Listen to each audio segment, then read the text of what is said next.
সতীত্বহারা মেয়েদের বিয়ে করার হুকুম কি? ভাইরা আমার, কোরআনে হাকিমে আল্লাহ রাব্বুল আলামিন বলেছেন, আয-যানি লা ইয়ানকিহু ইল্লা যানিয়াতান আও মুশরিকা ওয়াজ-যানিয়াতু লা ইয়ানকিহুহা ইল্লা যানিন আও মুশরিকুন। অর্থাৎ ব্যভিচারী পুরুষ সে ব্যভিচারী নারী অথবা মুশরিক নারীকে বিয়ে করবে, আর ব্যভিচারী নারীকে ব্যভিচারী পুরুষ বা মুশরিক পুরুষ বিয়ে করবে।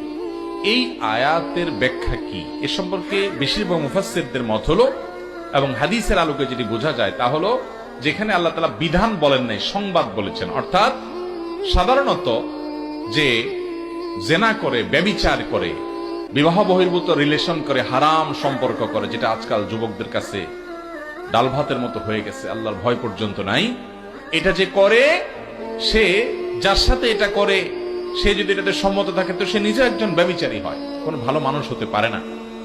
অথবা সে শিরকে লিপ্ত, দুইটার একটা। ইমানদার হলে সে ফাসিক, আর